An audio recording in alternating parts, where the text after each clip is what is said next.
নাক ফুল খুলে দিয়ে দিয়েছে, কত বড় ভক্ত। স্বামীর চিহ্ন খুলে দিয়েছে, দাগ গুরুর সেবায় লাগো। আর এদিকে কি করেছে কৃষ্ণদাস? 50 বস্তা ছাই, দুটো নৌকা ভাড়া করে এনে নৌকার ভিতরে 50 বস্তা ছাই ভরে এবার নিজের হাতে নৌকা বেয়ে গুরুবাড়ির দিকে রওনা দিচ্ছে। দুইটা নৌকা একসাথে, চিন্তা করুন কি কষ্ট, বেয়ে বেয়ে দুটো নৌকা নিয়ে যাচ্ছে 50 বস্তা, এক একটায় 50 100 বস্তা।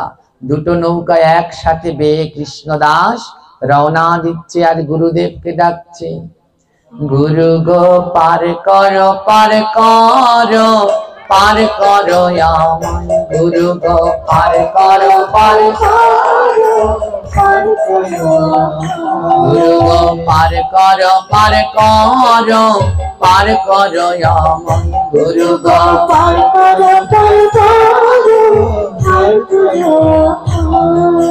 তুমি বিনায় গুরুদেবার গতি নাই, তুমি বিনায় গুরুদেবার গতি নাই, তুমি বিনায় গুরুদেবার গতি নাই, তুমি বিনায় গুরুদেবার গতি নাই।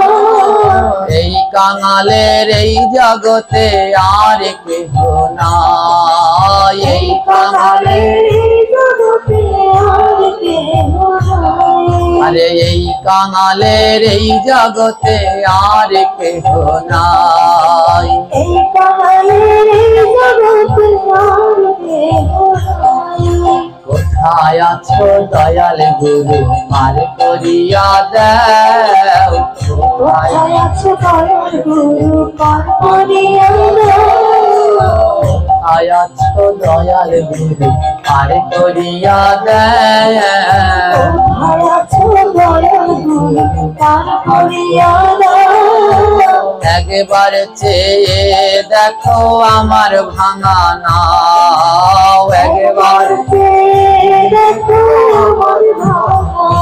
দয়াল একবার চেয়ে দেখো আমার ভাঙা নাও, একবার চেয়ে দেখো আমার ভাঙা নাও।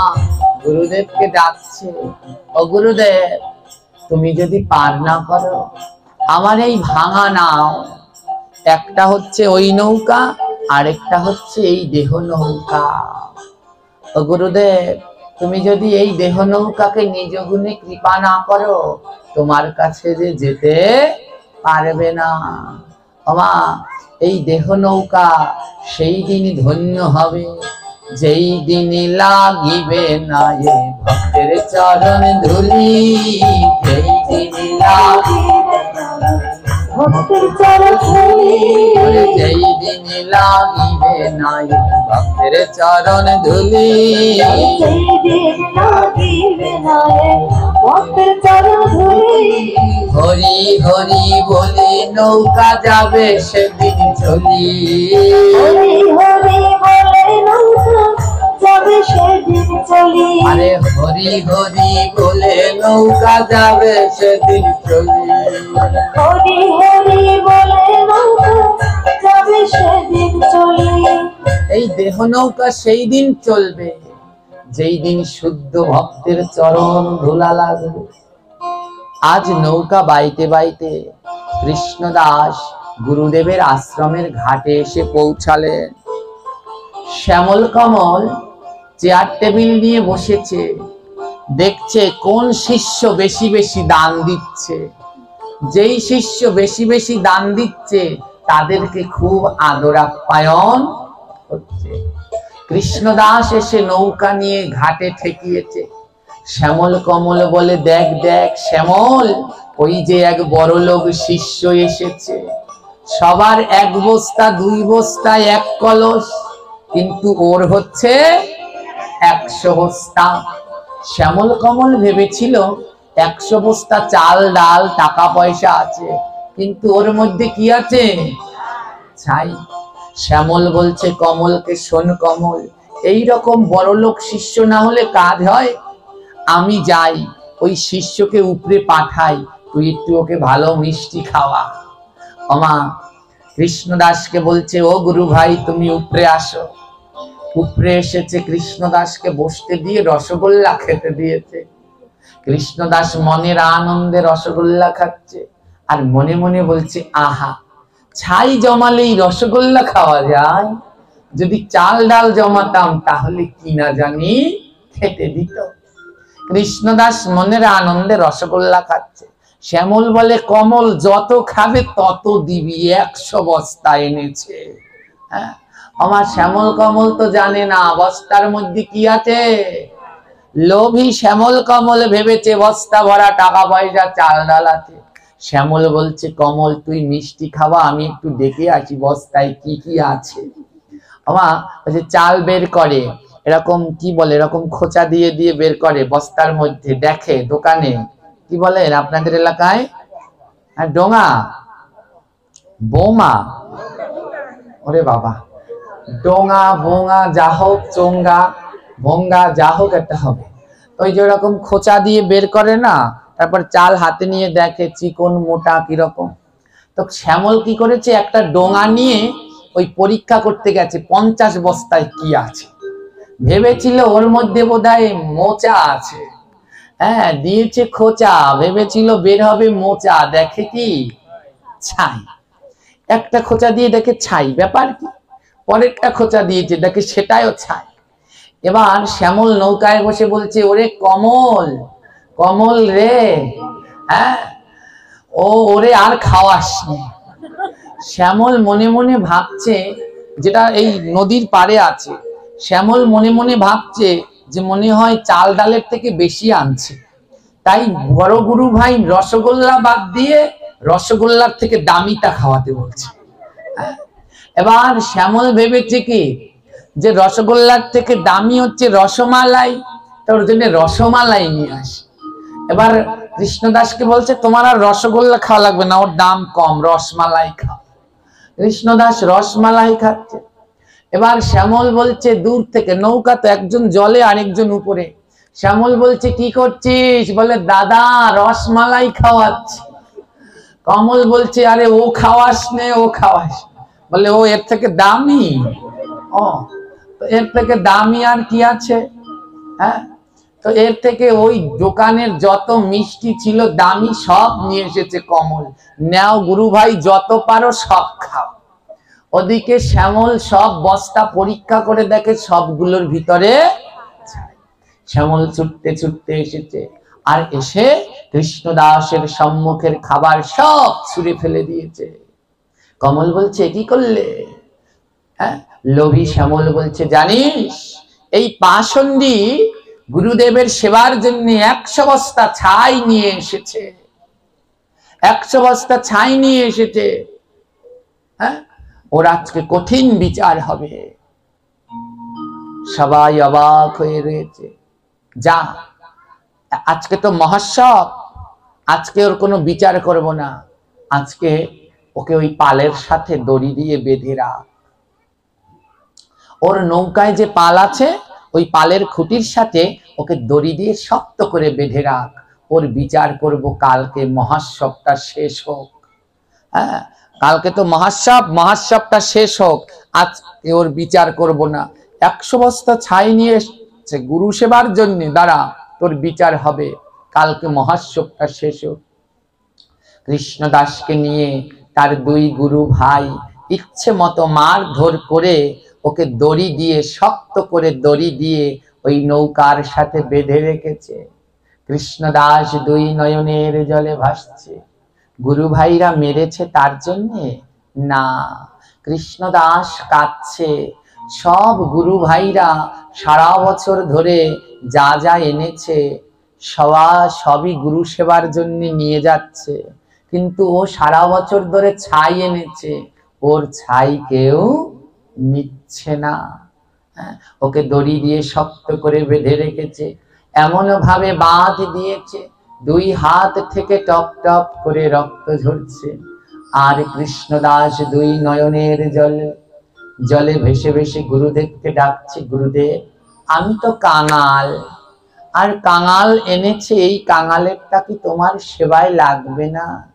কৃষ্ণদাস কেঁদে কেঁদে বলছে, বলি আমার মতো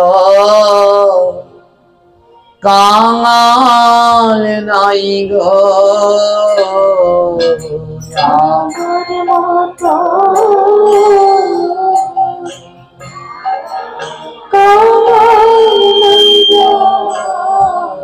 বলি আমার মতো কাঙাল নাই গো, আমার মতো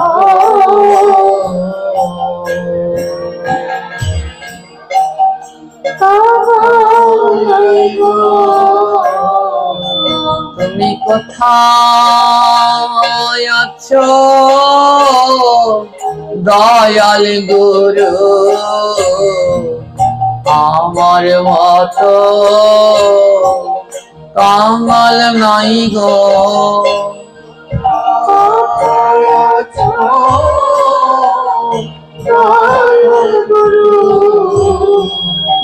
আমার মতো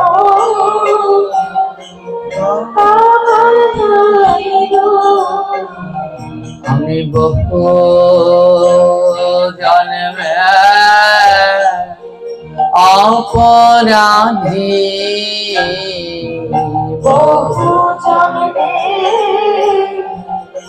অপরাধী, বলিয়ে জন্মে না জন্মে জন্মে, বহু জন্মে অপরাধী,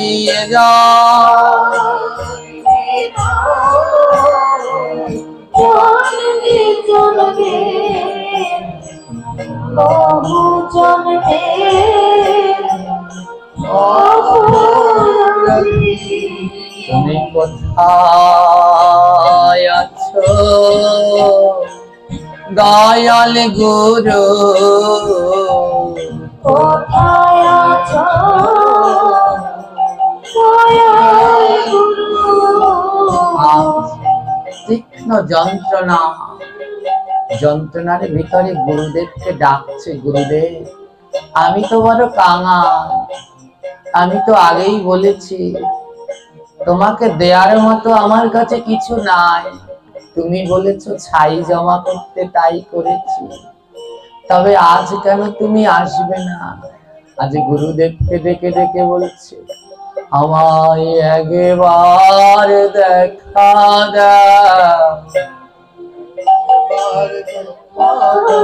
আমায় একবার দেখা দাও, একবার দেখা দাও, কোথায় আছো দয়াল গুরু একবার দেখা দাও, কোথায় আছো দয়াল গুরু? একবার দেখা দাও, আমায় একবার দেখা দাও, একবার দেখা দাও।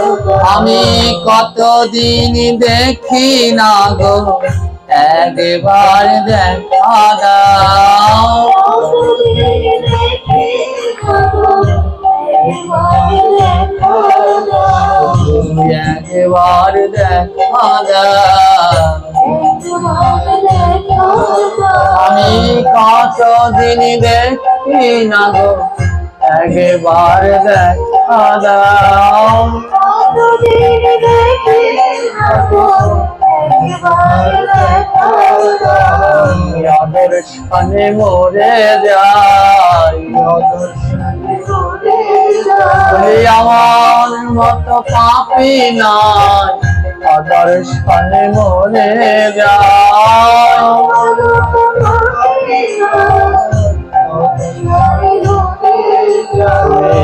একবার দেখা দাও, কোথায় আছো দয়াল গুরু একবার দেখা দাও,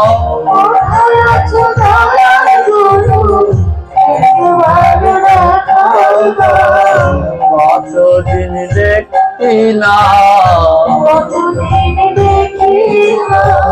ওই অপরূপ প্রেম রূপ কতদিন দেখি না।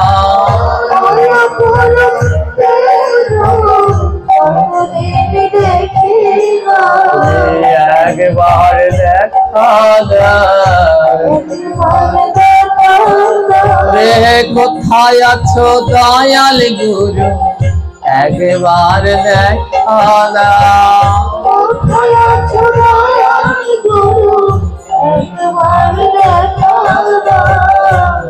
আজ নৌকার ভিতরে বসে শিষ্য কাঁদছে, গুরুদেব কোথায়?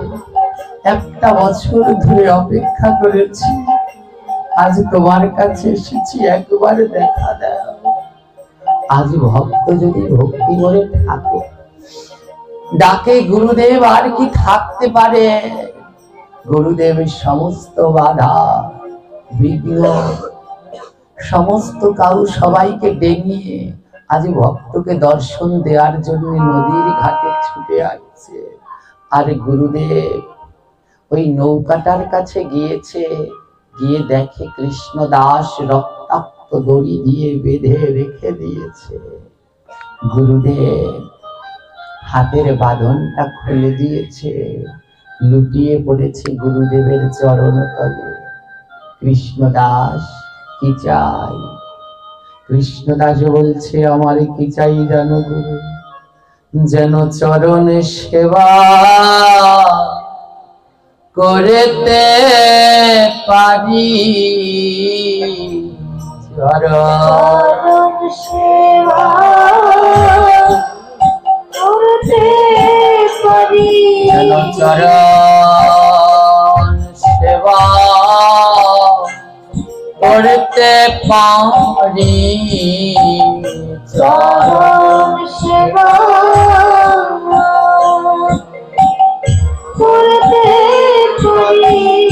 আমি আর কিছু চাই না গুরু, চরণ সেবা করতে পারি। আর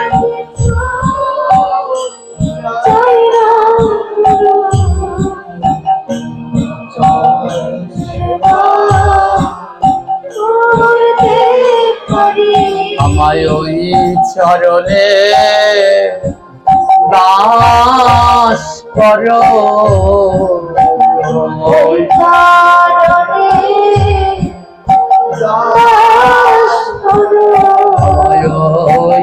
চরণে দাস করো,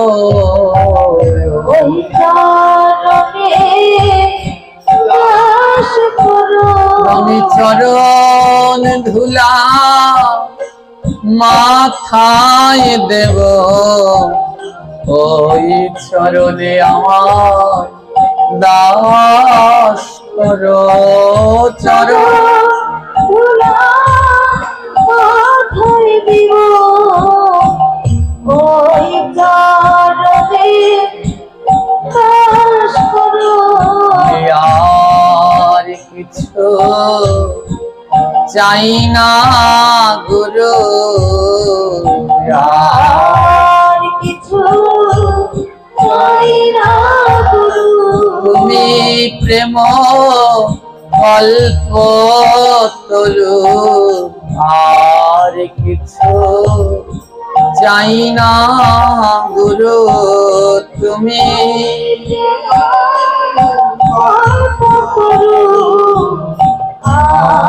আর কিছু চাই না গুরু। কৃষ্ণদাস চোখ খুলে দেখে গুরুদেব নেই। কৃষ্ণদাস বলছে, ও তার মানে গুরুদেব আসেনি। কিন্তু হে গুরুদেব, যতক্ষণ আপনি না আসবেন আমি এই ঘাটে বসে ডাকতেই থাকবো।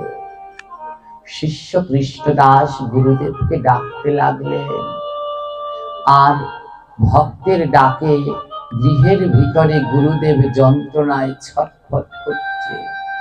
সারা রাত কেটে গেল, গুরুদেব ঘুমাচ্ছে না। শ্যামল কমল গুরুদেবের পাশে বসে রয়েছে। যখন সকাল হয়ে আসবে, গুরুদেব বলছে, শ্যামল কমল, এবার আমি স্নান করতে যাব। তো আমি যে দাঁত মাজবো, আগের দিনে তো ব্রাশ পেস্ট ছিল না, ছাই দিয়ে দাঁত মাজতো।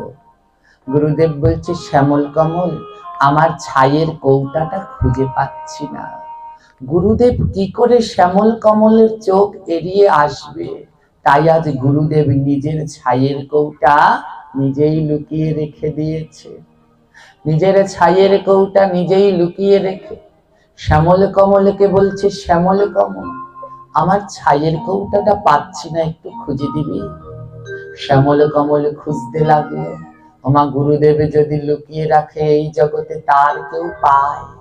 শ্যামল কমল দুইজনে যখন ছাইয়ের কৌটা খুঁজছে, আর সুযোগ বুঝে গুরুদেব দৌড়ে চলে গেছে শিষ্যের নৌকায়। গিয়ে দেখে শিষ্য ডাকতে আছে। শিষ্য নৌকায় বসে জয় গুরু, জয় গুরু, জয় গুরু বলে ডাকতে আছে। গুরুদেব গিয়ে বুকের মাঝে জড়িয়ে ধরেছে। বুকের মাঝে জড়িয়ে ধরে বলছে, ওরে, তোর এমন অবস্থা কে করলো? কে তোকে এমন ভাবে মারলো? কিন্তু কৃষ্ণদাস পরম ভক্ত, একবারও মুখ ফুটে বলল না আমার গুরু ভাইরা এমন করেছে।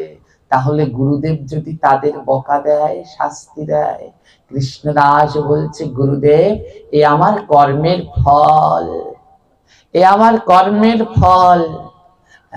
কৃষ্ণদাস বলছে, গুরুদেব, এত সকালে আপনি ঘাটে কেন? গুরুদেব বলছে, জানিস কৃষ্ণদাস, আমি সকালবেলায় স্নান করবো, তো স্নান করবার আগে দাঁত মাজবো, আমার ছাইয়ের কৌটাটা খুঁজে পাচ্ছি না। আরে, তোর কাছে কি একটু ছাই হবে? আমি দাঁত মাজবো।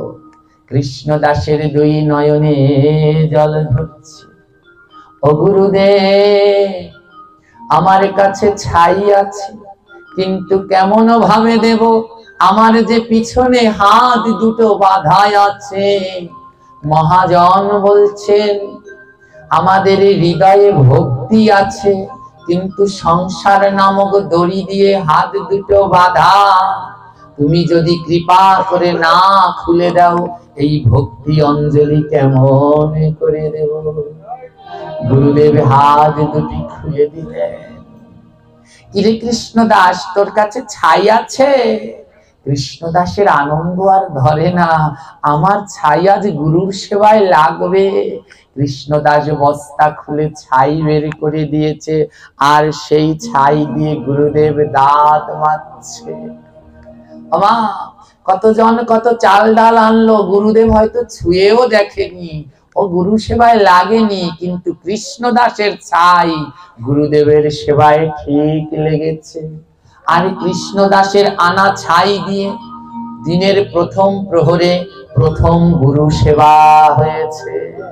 গুরুদেবের প্রথম সেবা ওই দাঁত মাজা, তাই প্রথম সেবাটাই করলো ভক্তের আনা ছাই দিয়ে। আজ গুরুদেব দাঁত মেজে শিষ্যকে বলছে, বাবা, এবার বলতো তোর কি লাগবে, আমার কাছে বল, কি লাগবে, তুই আমার কাছে কি চাস? কৃষ্ণদাস বলে, আর কিছু লাগবে না, বড় সাত করে ছাই জমিয়েছিলাম, তো ভেবেছিলাম ছাই কি লাগবে, লেগে গেছে, আর কিছু চাই না। গুরুদেব বলছে, তাও একটা কিছু চা। কৃষ্ণদাস বলে, তাই বুঝি? তবে শোনো, দয়াল গুরু, দয়াল গুরু গো, মহরণ কালে চরণ যেন দয়াল গুরু, দয়াল গুরু গো, মহরণ কালে চরণ যেন দয়াল গুরু, দয়াল গুরু গো, মরণ কালে শরণ যেন পাই। দয়াল গুরু, দয়াল গুরু গো, মরণ কালে শরণ ওরে আইসি ভাবে যাইতে হবে পাশের ভাবনা ভাবতে ভাবতে সময় তাহলে তোমায় চিনলাম না আইসি ভাবে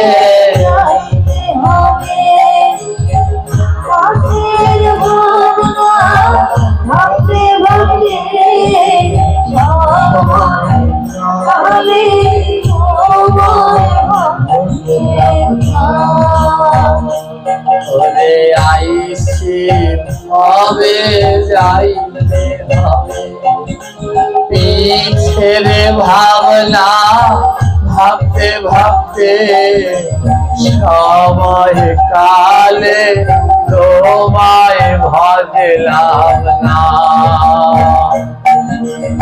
আইসি ভাবে হরিবল হরিবল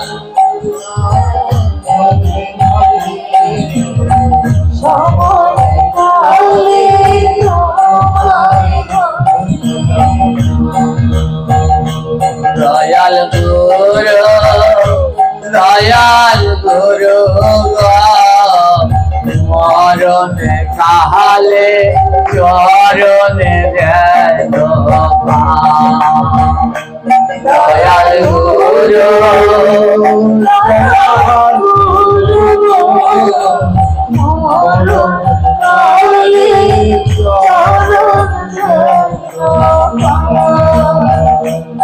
আর বেলা গেল সন্ধ্যা হলো গনাদিনী ফুরাইয়া গেল তবু গুরুর চরণ পাইলাম না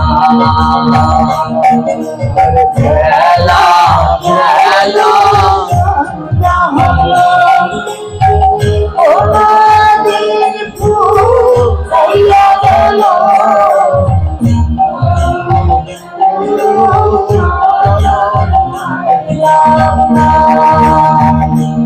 আমার বেলা গেল সন্ধ্যা হলো গনাদিনী ফুরাইয়া গেল একেবারে ভক্তের গোলাম আখলাম না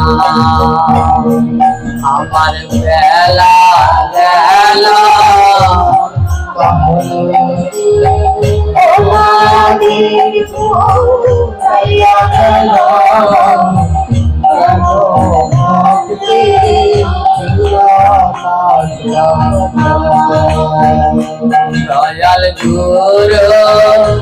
দয়াল গুরু মরণ কালে চরণ দয়াল গুরু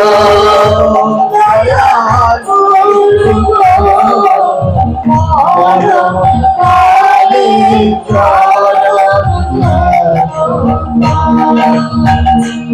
আমার গহনা তিনি ঘুরাইয়া গেল এবার যাওয়ার সময় হলো একেবারে ভক্তের পরশ করলাম না আমার গহনা তিনি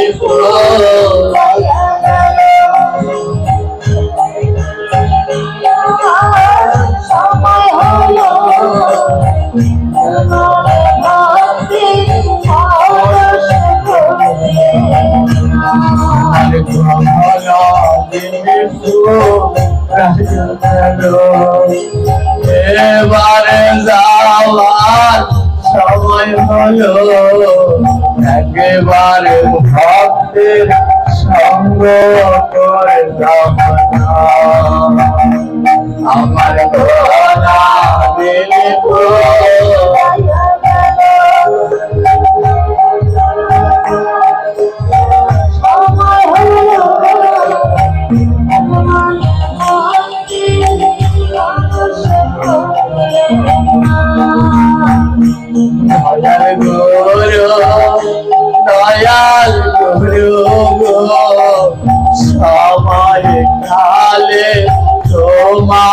ভাসলাম না দয়াল গুরু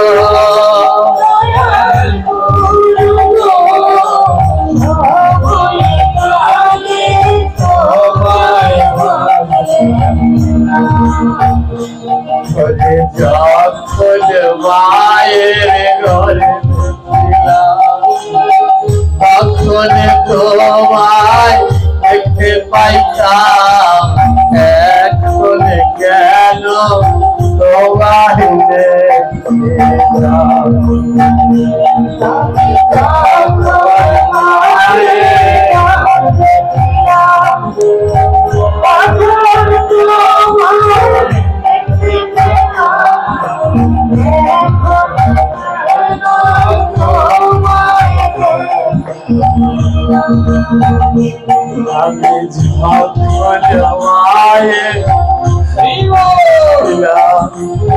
তখন তোমায় দেখতে পাইতাম তোমায়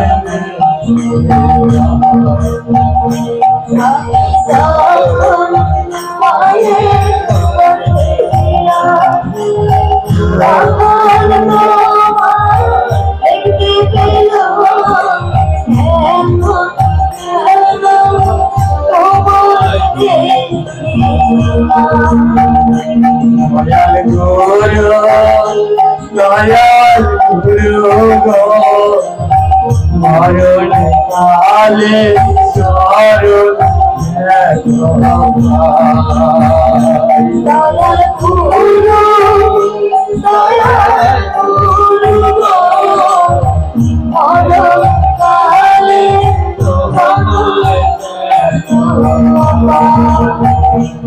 ওরে আমার মতো ভুবনে আর তো নাই সময় কালে চরণ বনে না আমার মতো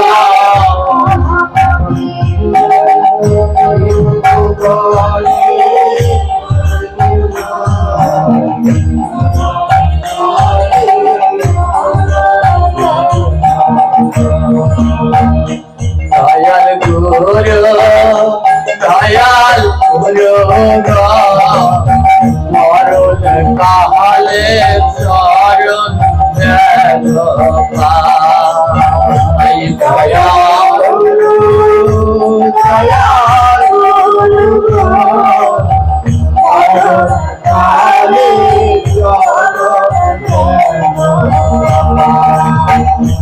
আজ যখন মায়ের ঘরে তখন তোমায় দেখতে পাইতাম এখন গেল তোমায় দয়াল গুরু মরণ কালে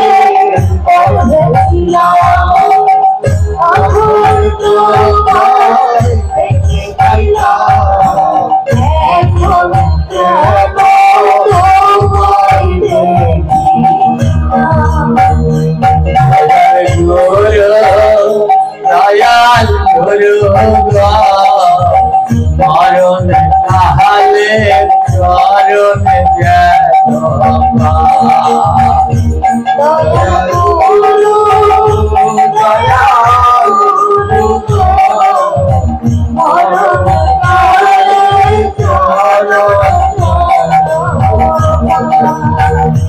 আরে আমি যেতে যাব চলে আমার অন্তিমকালে সেদিন আমায় চরণ দিও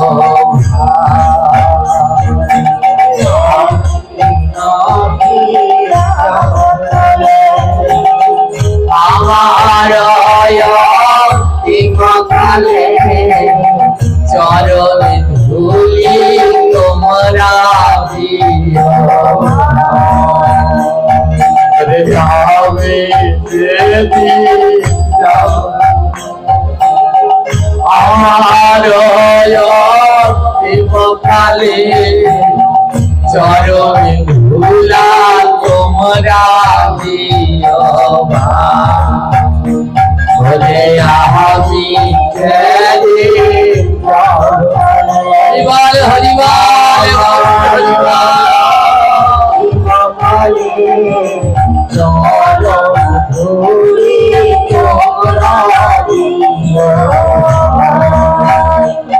এই ভক্তের ধুলা সারা ভাবে আর তো কিছু নাই সময় তাহলে কেন বুঝি না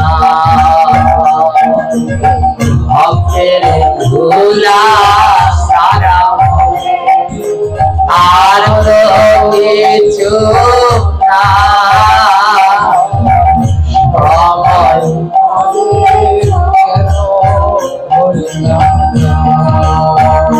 দয়াল গুরু দয়াল গুরু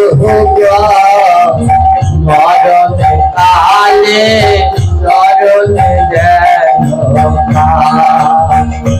দয়াল গুরু দয়াল গুরু মরণ কালে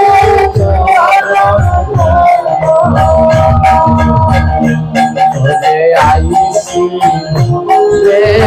চাইতে হবে পিছের ভাবনা ভাবতে ভাবতে সময় কালে তোমায় ভজলাম না আইসে ভাবে পিছের ভাবনা ভাবতে ভাবতে সময় কালে তোমায় ভজলাম এই পৃথিবীতে এসেছি একদিন আমাকে যেতে হবে কিন্তু এই সংসারের কথা ভাবতে ভাবতে সময়কালে আর তোমার ভজন করা হলো না তাই তুমি আমায় প্রাণ ভরে আশীর্বাদ করো সময়কালে তো প্রাণ ভরে তোমায় ভজন করতে পারিনি ওই ছিলুম দর্শন করতে পারিনি যেন অন্তিম কালে তোমার চরণ দুটো আমার মাথার উপরে রেখে আমি এই দেহ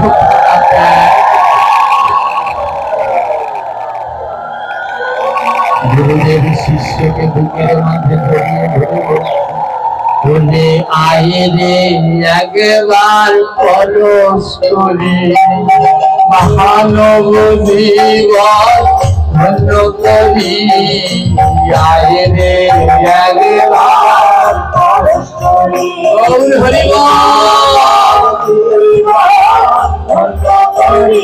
বলে আয়ে রে একবার মানব জীবন ধন্য করি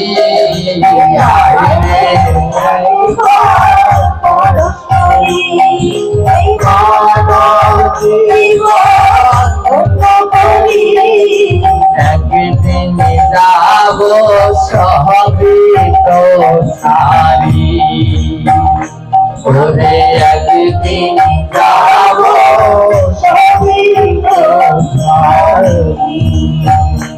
ওরে কিসের দালান ঘর বাড়ি সবই যাও একদিন সারি শ্মশান ঘাটে জমা হরি কিসের দালান একদিন যাব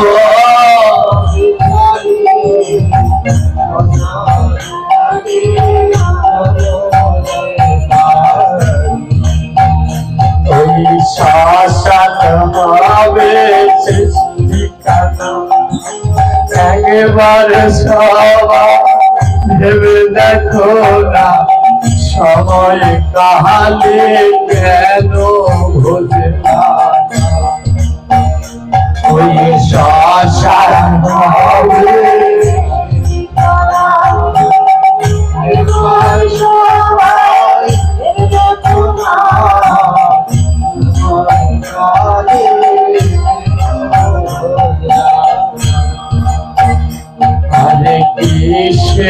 পুত্র কিসের কর্ম এইভাবে কেউ কারো না একবার তোমরা ভেবে দেখো না কিসের পুত্র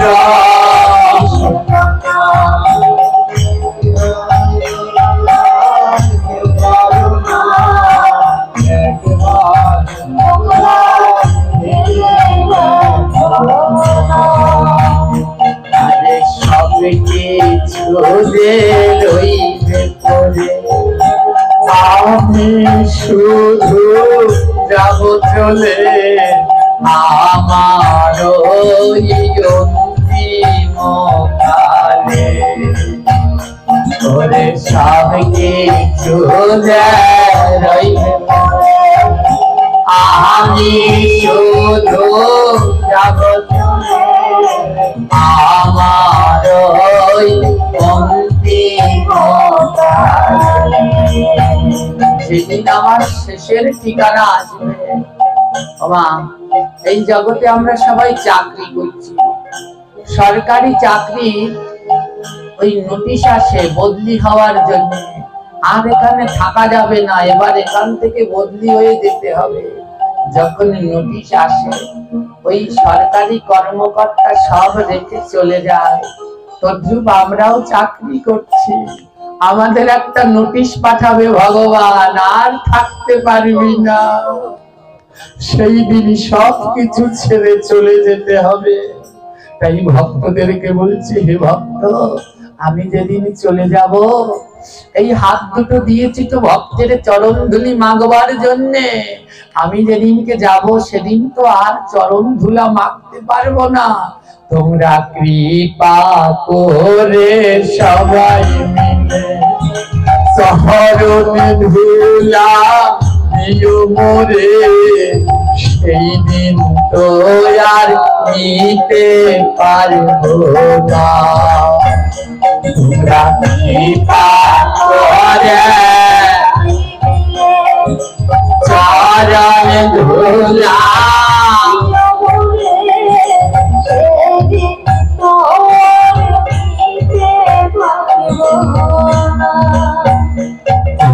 কৃপা করে সবাই চরণ ধুলা দিও মোরে, সেই দিন তো আর নিতে পারবো না,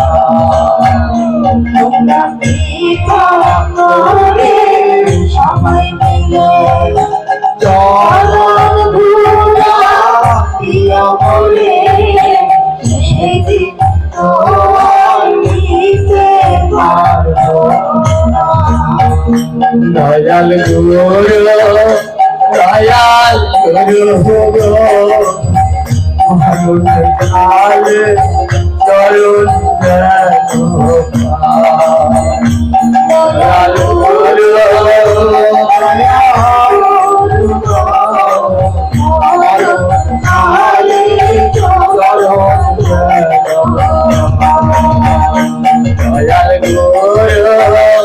দয়াল মরণ কালে চরণ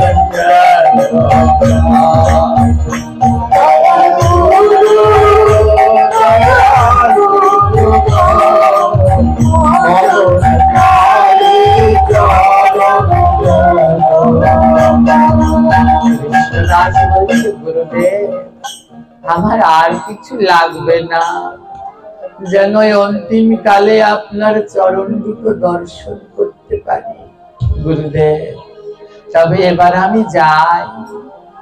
গুরুদেব বলে কাল তো মহাৎসব, প্রসাদ পাবি না বাবা।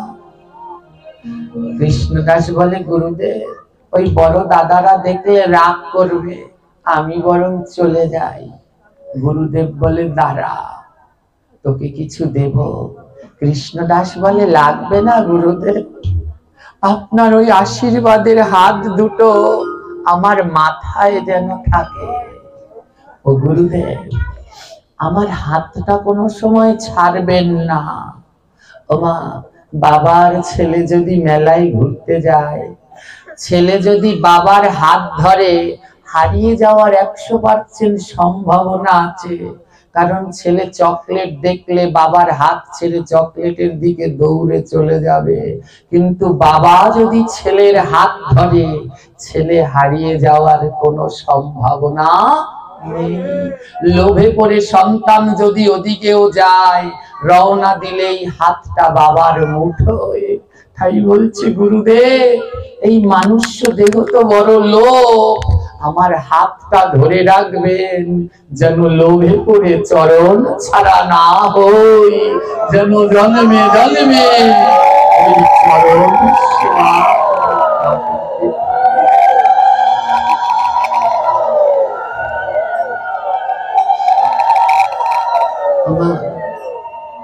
মহোৎসবের রান্না হচ্ছে, সারা রাত্র ধরে সবজি আমানিয়া হয়েছে। তো সবজি আমানিয়া করে সব ভক্তরা ওই সবজির খোসাগুলো খালের পাড়ে ফেলে দিয়ে গেছে। তো গুরুদেব দেখে কি ওখানে মান কচুর খোসা, মান কচু চিনেন তো সবাই, মান কচুর খোসা, ওই কলার খোসা, ফুলকপি, আলু এগুলোর খোসা গরু ছাগলে খায়, কিন্তু কচুর খোসা গরু ছাগলেও খায় না। তো খালের পাশে ফেলে দিয়েছে। গুরুদেব কি করছে, সেই শিষ্যকে পরীক্ষা করে দেখছে যে দেখি কেমন ভক্তি। গুরুদেব আঁচলে করে ওই এক আঁচল কচুর খোসা এনেছে, এক আঁচল মান কচুর খোসা এনেছে, এনে বলছে নে বাবা নে। দেখছে আমাদের যদি কেউ একটু কচুর, গুরুদেবে কচুর খোসা দিত, হ্যাঁ, আমরা বলতাম এই গুরুদেব কি দিলেন আমাকে, কচুর খোসা। কিন্তু যারা প্রকৃত গুরু ভক্ত, গুরুর হাত থেকে যা পায় তা তাদের কাছে রত্ন। যেই কচুর খোসা পেয়েছে, কৃষ্ণদাস আনন্দে নাচছে, আহা আহা কত ভাগ্য আমার, গুরুদেব আমায় কি অমূল্য রত্ন দিয়েছে। গুরুদেবের নয়নে জল, ভক্তি দেখে গুরুদেব বলে, ওরে পাগলা, রত্ন দেইনি, কচুর খোসা দিয়েছি, ওরা সবাই ফেলে দিয়েছে, তোকে তাই দিয়েছি। কৃষ্ণদাস বলে, গুরুদেব, গুরুদেব নিজের হাতে যদি ছাইও দেয়, তবে সেই ছাইও রত্ন হয়ে যায়, আর আপনি তো আমায় ছাই না, কচুর খোসা দিয়েছেন, এ আমার কাছে রত্ন। গুরুদেব বলছে, যা, তবে আমি আশীর্বাদ করছি বাবা, তুই এই কচুর খোসা নিয়ে বাড়ি যা, আর এই 100 বস্তা ছাইও নিয়ে যা। কি করবি জানিস, এই 100 বস্তা ছাই নিয়ে তোর ঘরের চারপাশে, দোয়া, দোয়া চেনেন তো সবাই, ঘরের পাশে যে বাউন্ডারিটা থাকে, বলে এই দোয়ার পাশে গর্ত করে করে ছাই দিবি, ছাই দিয়ে একটা একটা করে কচুর খোসা রেখে দিবি। হ্যাঁ, এই কচুর খোসা দিয়ে কিন্তু কচু গাছ হয়। হ্যাঁ, বলছে এই কচুর খোসাগুলো নিয়ে যা, আর গর্ত করে এই 100 বস্তা ছাই ফেলবি না, এই গর্ত করে তার মধ্যে ছাই দিবি, আর একটা একটা করে কচুর খোসা দিয়ে দিবি। ওমা, কচু কিসে ভালো হয় জানেন? কোথায়? ছাইয়ের ভিতরে। ছাইয়ের ভিতরে কচু লাগালে মোটা হয়, গলাও চুলকায় না, খেতেও স্বাদ লাগে। গুরুদেব বলে, যাও এই 100 বস্তা ছাই নিয়ে বাড়ি যাও, আর গিয়ে এই কচুর চাষ করো। কৃষ্ণদাস কি করলেন, এবারে জয় গুরু বলে চলিতে লাগল, জয় গুরু বলে চলিতে লাগিল, জয় গুরু বলে চলিতে লাগিল,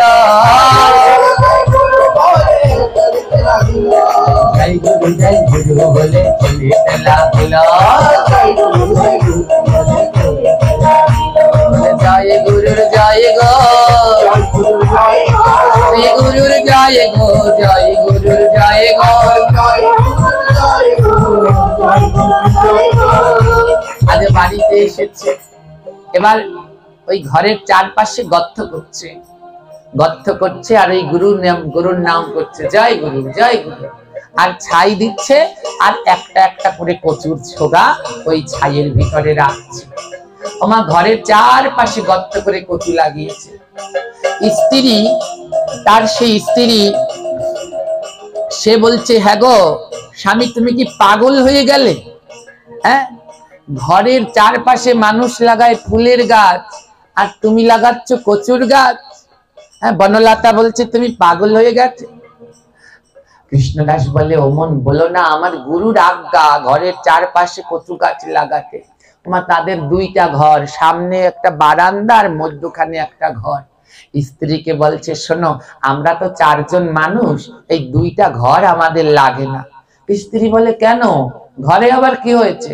বলে দেখো আমার গুরুদেব এতগুলো কচুর ছোগা দিয়েছে কৃপা করে, ঘরের চারপাশে লাগানোর পরে এখনো কতগুলো কচুর ছোগা বেঁচে আছে, এগুলো লাগাবো কোথায়? তাই ভাবছি ঘরের এক অংশ ভেঙে ফেলবো, ঘরের বারান্দাটা ভেঙে ফেলবো। মা ঘরের বারান্দা ভেঙে ফেলেছে। এবারে বারান্দা ভাঙিয়া করে দেখো কচুর চাষ। বারান্দা ভাঙিয়া করে দেখো কচুর চাষ। বনলতা বলে আমার হলো সর্বনাশ। স্ত্রী বনলতা বলছে আমার বোধহয় সর্বনাশ হয়েছে, স্বামী বোধহয় পাগল হয়ে গেছে। স্ত্রী বলছে তুমি কি করছো, ঘরের বারান্দা ভেঙে কেউ কচু লাগায়? স্ত্রী আর সহ্য করতে পারছে না। স্ত্রী বলে আমি যাই, আমার দুই ছেলে নিয়ে আমি বাপের বাড়ি যাই, তুমি কচু লাগাও। স্ত্রী দুই ছেলেকে নিয়ে বাপের বাড়ি চলে গেল। কৃষ্ণদাস বলে তাহলে বড় ঘরটা রেখে লাভ কি, এটাও ভেঙে ফেলবে। আমার বড় ঘরটাও ভেঙে ফেলেছে। আর গাছতলায় একটু কোন রকমের ছাউনি তৈরি করে এবার ওই ঘরের পোতার উপরেও কচুর চাষ করেছে। গুরুদেব যতগুলো কচুর ছোগা দিয়েছে ওই ছাই দিয়ে দিয়ে কচু লাগাচ্ছে। জয় গুরু শ্রী গুরুর জয়, শ্রী গুরুর জয় বলো, শ্রী গুরুর জয়, জয় গুরু শ্রী গুরুর জয়, শ্রী গুরুর জয় বলো, শ্রী গুরুর জয়।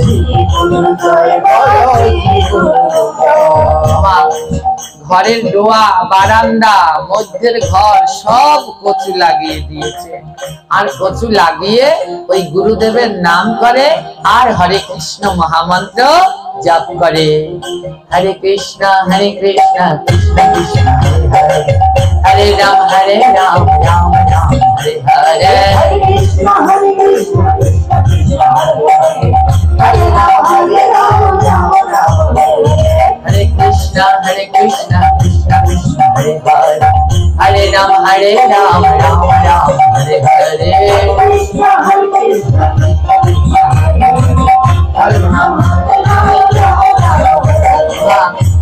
গুরুর ভজন করছে কিন্তু মুখে করছে কি নাম? কৃষ্ণ নাম, হরে কৃষ্ণ মহামন্ত্র। এখানেও একটা শিক্ষা, আমাদের ভিতরে এমন অনেক মত আছে যারা শুধু গুরু গুরু করেই লাফালাফি করে কিন্তু হরে কৃষ্ণ মহামন্ত্রকেই ভুলে যায়। মনে রাখতে হবে গুরুর ভজন করতে হবে আর মুখে কৃষ্ণ নাম জপ করতে হবে। এই নাম ছাড়া কিন্তু আর কোনো গতি নাই। গুরুদেব শিক্ষা দিয়েছে নাম করতে, তাই বলে এখন গুরু যেন আবার সেই নামের সমানই না হয়ে যায়। অনেকে তো নামকেও বিকৃত করে দিচ্ছে। হরে কৃষ্ণ মহামন্ত্রের ভিতরে বিভিন্ন নাম ঢুকিয়ে তাকে বিকৃত করছে, কেউ অপরাধ। আজ কৃষ্ণদাস নাম করছে, এবার কৃষ্ণদাসের নাম শুনে বাড়িতে লাগিল, চন্দ্রকলার সমান কচু বড় হয়ে গেল।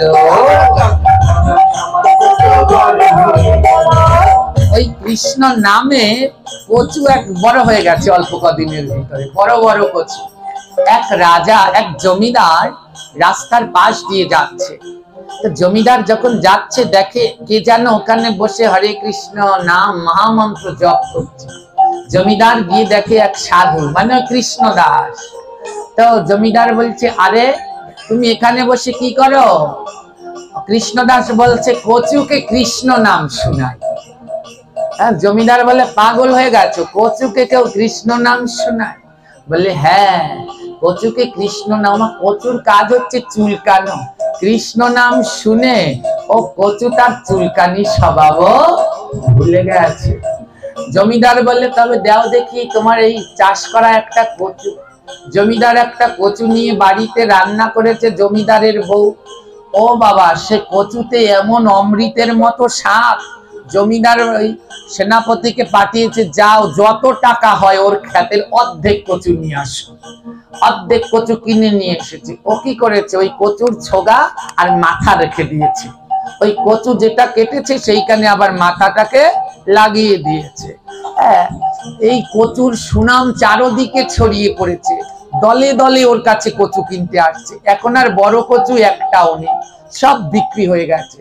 ও কি করেছে, কচু বেচার টাকা দিয়ে পাশে একটু জায়গা নিয়েছে, সেইখানেও আবার কচুর চাষ। জয় গুরু জয় গুরু শ্রী গুরু জয়, বদন ভরে বলো সবে শ্রী গুরু জয়।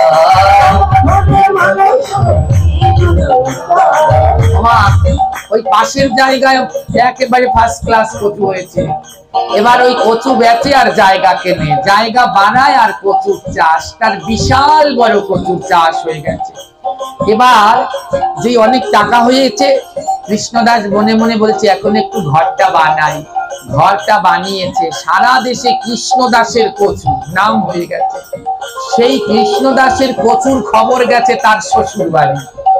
ওই যে বউ চলে গেছে, গ্রামের লোকেরা বলছে, আরে বনলতা, তুই এখানে বসে রয়েছিস, তোর স্বামী যে কচু লাগিয়েছে সে তো সারা দেশ ছেয়ে গেছে।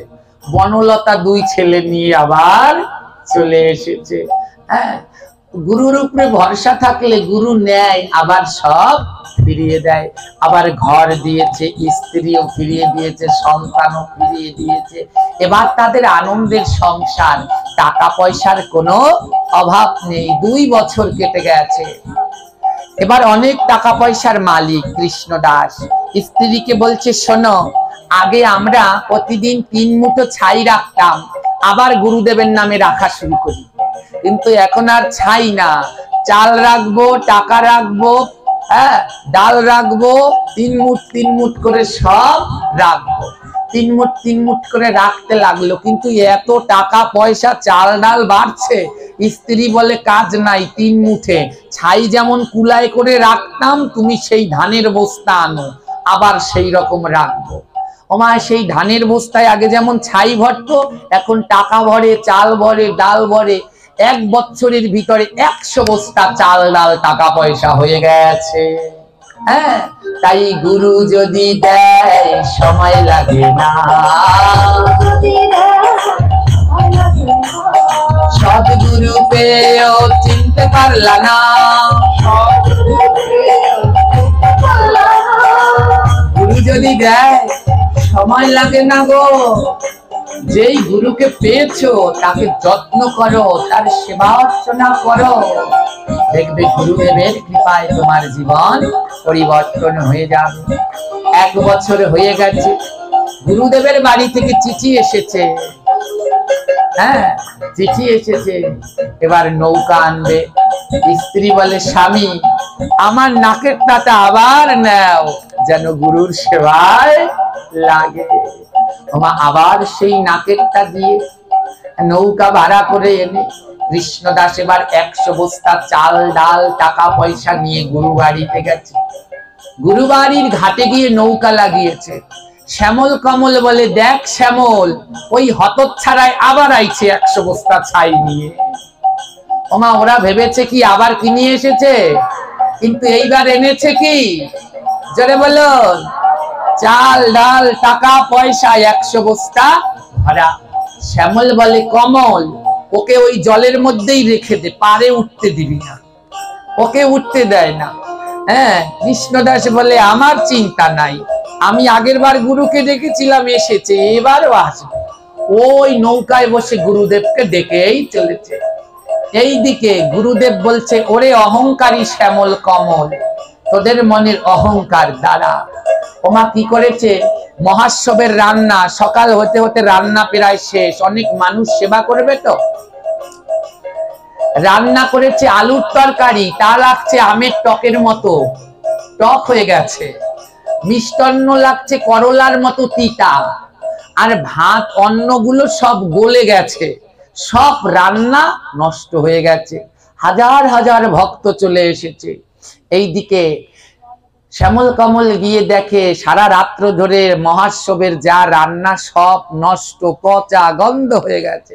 শ্যামল কমল দৌড়াতে দৌড়াতে গুরুদেবের কাছে গেছে, গুরুদেব রান্না তো সব নষ্ট হয়ে গেছে, এখন কি করব? গুরুদেব বলে আবার কি করবি, নতুন করে রান্না কর। শ্যামল কমল বলে একটা টাকাও নাই, চাল ডালও নাই, রান্না করব কি দিয়ে? গুরুদেব বলে যে তাড়াতাড়ি গুরু ভাইদের কাছে আবার গিয়ে চা। যারা যারা এসেছে সব গুরু ভাইদের কাছে গিয়েছে। গুরু ভাইরা বলে আরে এই তো কিছুক্ষণ আগে নিয়ে এসেছি, এখন আর আমাদের কাছে। গুরুদেবের কাছে গেছে শ্যামল কমল, গুরুদেব সবার কাছে চেয়েছি, কারো কাছে টাকা পয়সা নেই। গুরুদেব বলে দেখ শ্যামল কমল, ভালো মতো ভেবে বল সবার কাছে গিয়েছিলি? শ্যামল কমল বলে হ্যাঁ গুরুদেব সবার কাছে গিয়েছি। গুরুদেবে বলে আমার কাছে মিথ্যা বলিস না, সবার কাছে গেলেও একজনের কাছে যাসনি। ওমা কার কাছে যায়নি? কৃষ্ণদাস ভেবেছিল ওর নৌকায় কি আছে। এবারে গুরুদেব বলছে, শ্যামল কমল বলে হ্যাঁ গুরুদেব, ওই যে কৃষ্ণদাস এসেছে ওর কাছে আমি যাইনি, ওর কাছে আমি যাইনি, গিয়ে কি করবো? ওর বস্তার মধ্যে আছে কতগুলো ছাই। গুরু বলে যেখানে দেখিবে ছাই উড়াইয়া দেখিও তাই, পাইলেও পাইতে পারো অমূল্য রতন। আহা পাইলেও পাইতে পারো অমূল্য রতন। আরে যেখানে দেখিবে ছাই উড়াইয়া দেখিও তাই, যেখানে দেখিবে ছাই উড়াইয়া দেখিও তাই, পাইলেও পাইতে পারো অমূল্য রতন। পাইলেও পাইতে পারো অমূল্য রতন। শ্যামল কমল বলে কিছু বুঝলাম না। বলে 100 বস্তা ছাই এনেছে তো, যা গিয়ে দেখ ওর মধ্যে কিছু থাকলেও থাকতে পারে। শ্যামল কমল নৌকায় উঠেছে। ওমা আবার সেই ডোঙা না চোঙা আপনারা যা বলেন ওই নিয়ে এবার দিয়েছে গুটো। এবার যে টান দিয়েছে ভেবেছে ছাই বেরোবে, দেখে চাল। আর একটাই খোঁচা দিয়েছে, দেখে ডাল। আরেকটার ভিতরে টাকা পয়সা ভরা, সব কিছুতে ভরা। শ্যামল বলে কমল আর চিন্তা নাই, এ দিয়ে মহোৎসব করা যাবে 10টা। তাড়াতাড়ি নে, কে কোথায় আছিস বস্তাগুলো নে। এবার শ্যামল কমল আর ওর সাথের দলে যারা ছিল এবার কি করছে, ওই বস্তাগুলো নেবে, নৌকা থেকে উঠাবে।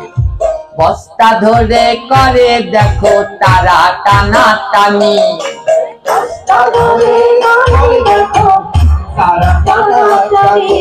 নাহানরে বস্তার একখানা কোনি।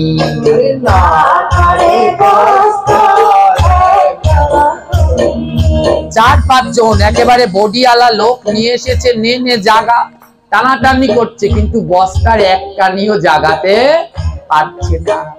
গুরুদেবের কাছে দৌড়াতে দৌড়াতে গেছে, গুরুদেব এইগুলোকে খাওয়িয়ে পরিয়ে ভুল হয়েছে, দেখেন সব বডি বানাইছে খাওয়াইয়ে খাওয়াইয়ে, কিন্তু গায়ে কোনো বল নাই। গুরুদেব বলে শ্যামল কমল তোদের তো বল আছে, তোরা যে একটা বস্তা জাগা। আমার শ্যামল কমলও জাগাচ্ছে কিন্তু জাগাতে পারছে না। শ্যামল কমল বলছে গুরুদেব গায়ে যেন কোনো বল নেই। গুরুদেব বলছে শোন, ভক্ত পদ ধুলি আর ভক্ত পদ জল,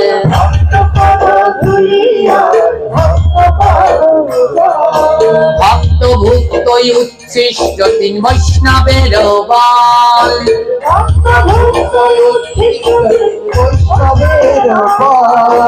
শোন, বৈষ্ণবের বল হচ্ছে 3 জায়গায়, ভক্তের ধুলি, ভক্তের চরণ জল, আর ভক্ত রেখে যাওয়া উচ্ছিষ্ট মহাপ্রসাদ। এই 3 হচ্ছে বৈষ্ণবের বল। গুরুদেব বলে যা ভক্তের চরণ ধুলা মাখ। শ্যামল কমল বলে গুরুদেব ভক্ত কোথায়? গুরুদেব বলে ওরে মূর্খ, এখনো কি বোঝো নাই ভক্ত কোথায়? আজ তোদের মহোৎসব হবে ওই ভক্তের চাল ডালে, তোরা ভক্তের চরণে অপরাধ করেছিস, তাই বস্তা জাগাতে পারছিস না। যা যা গিয়ে ভক্তের চরণ তলে লুটিয়ে পড়। আমার সবাই মিলে কৃষ্ণদাসের চরণ তলে লুটিয়ে পড়েছে। কৃষ্ণদাস বলে, না না, তোমরা আমার গুরু ভাই, তোমাদের আমার চরণ তলে তোমাদের স্থান নাই। বলে কোথায়? কৃষ্ণদাস বলে, এসো এসো তোমরা আমার বুকেতে এসো,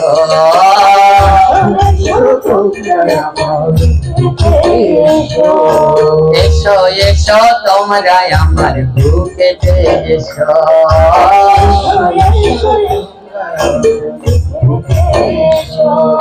প্রতি অঙ্গে দিয়া অঙ্গ করব মোরা ভক্ত সঙ্গ,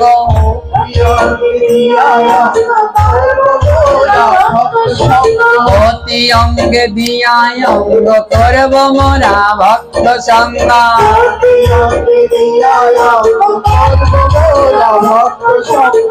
না না, চরণে না, আসো আমরা গুরু ভাই, আমরা সবাই বুকে বুক মিলাই।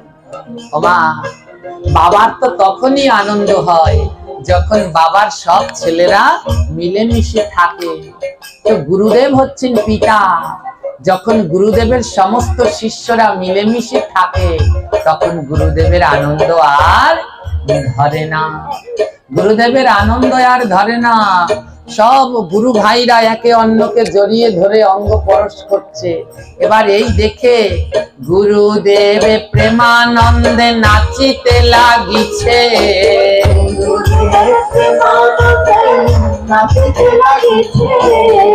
গুরু ভাই ভাইয়ে পরশ করিছে,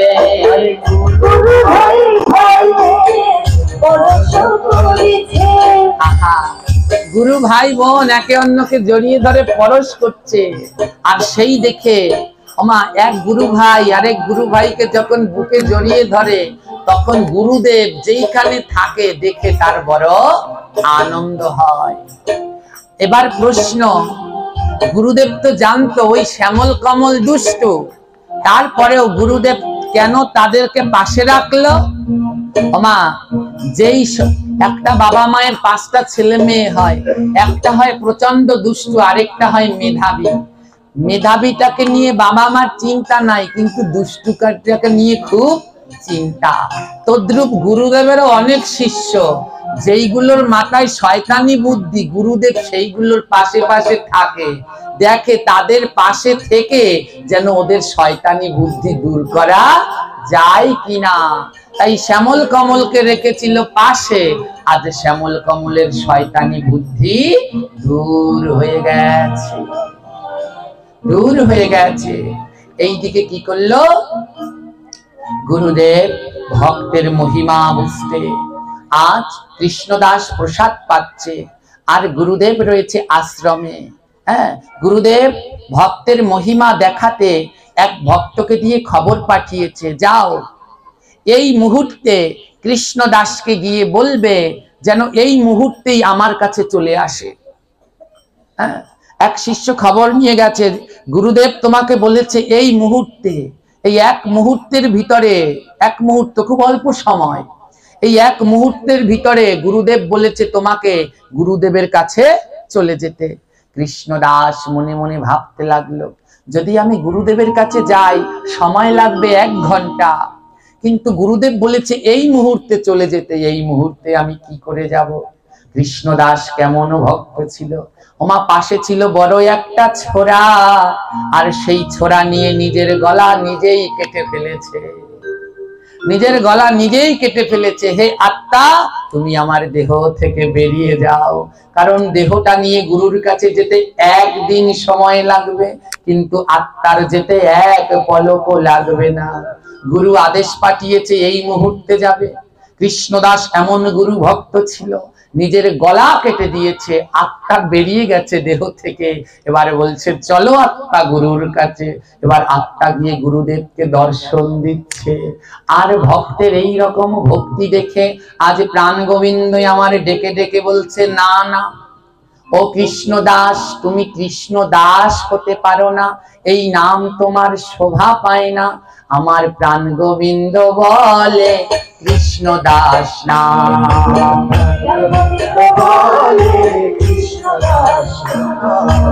আজ থেকে তোমার নাম হলো গুরুদাস।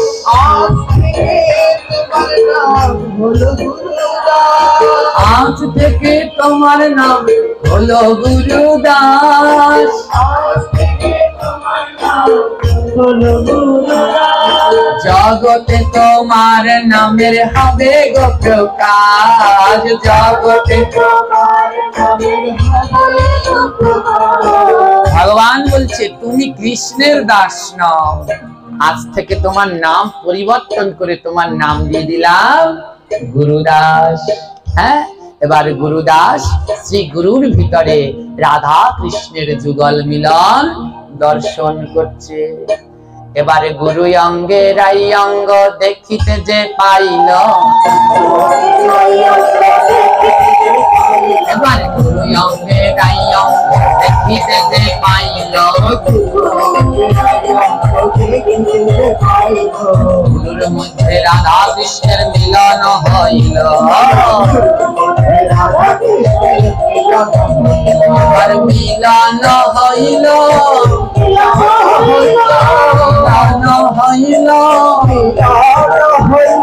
রাধা কৃষ্ণ দুই জনা মিলন হইল। মিলন হইল,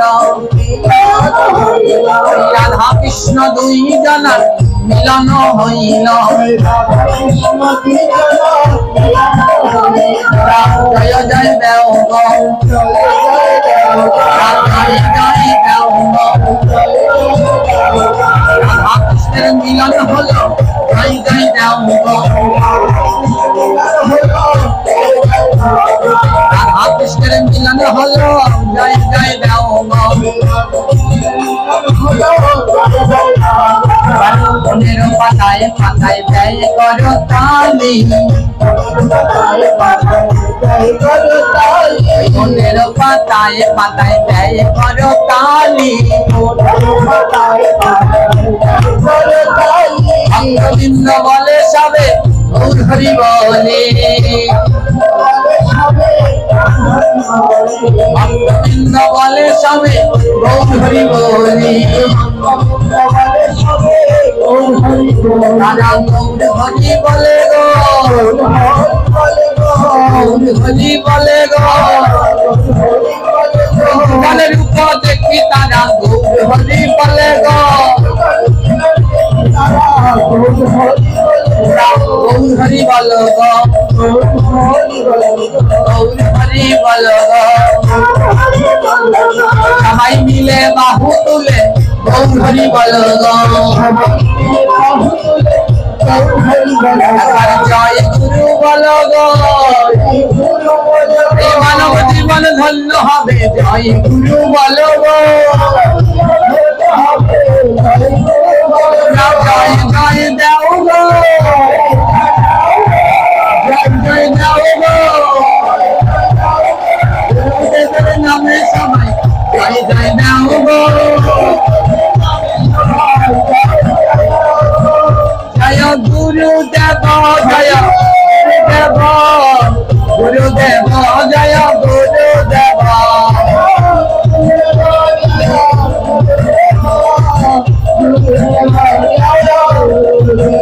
জয় পতিত পাবন গুরুদেব, গুরুদেব জয় গুরুদেব।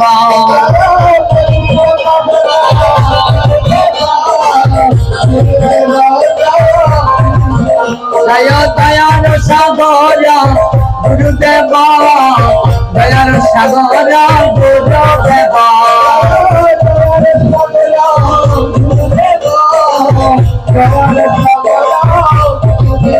জয় গুরুদেব, জয় গুরুদেব, জয় গুরুদেব।